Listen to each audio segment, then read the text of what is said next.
snatched his hand with her free one, and he flashed her a wicked grin. Erin felt immediate kinship. If she gauged the age right, that would be Brendan, Adelia's oldest.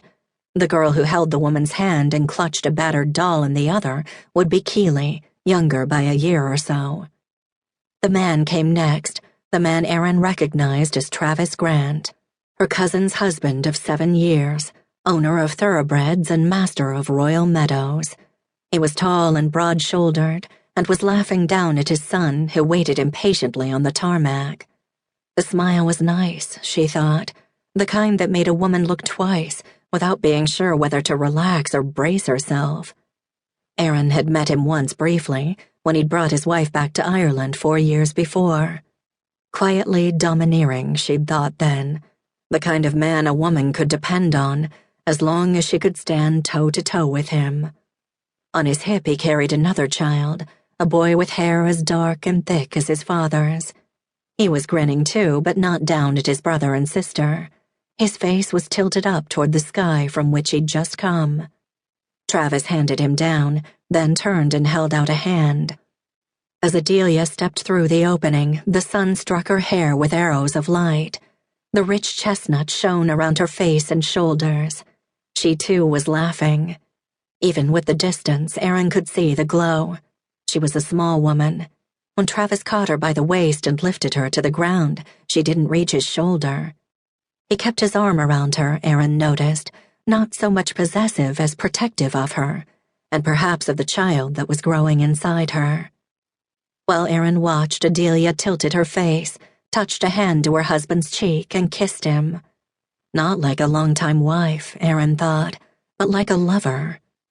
A little ripple of envy moved through her. Erin didn't try to avoid it.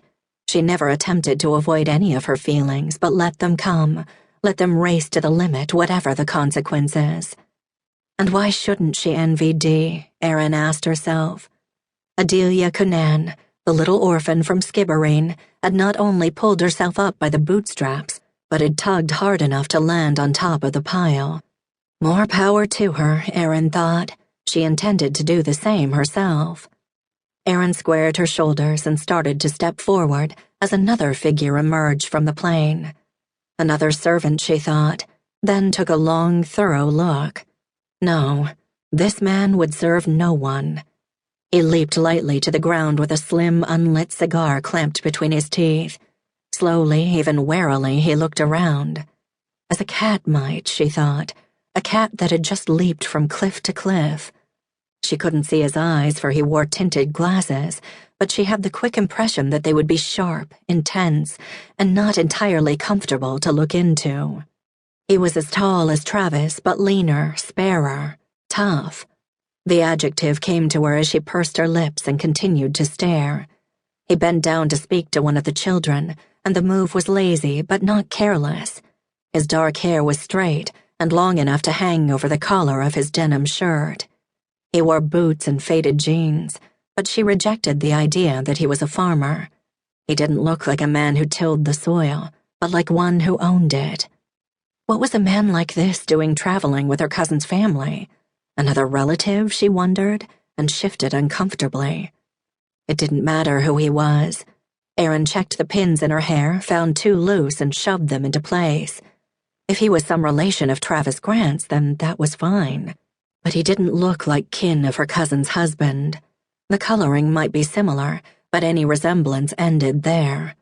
The stranger had a raw-boned, sharp-edged look to him.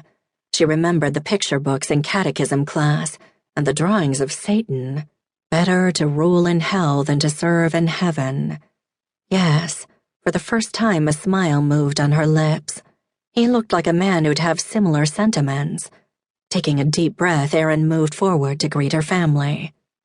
The boy, Brendan, came first, barreling through the doorway with one shoe untied and eyes alight with curiosity. The white-haired woman came in behind him, moving with surprising speed.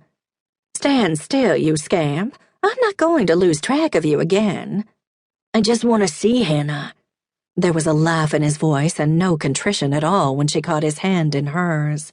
"You'll see soon enough. No need to worry your mother to death. Keeley, you stay close now." "I will."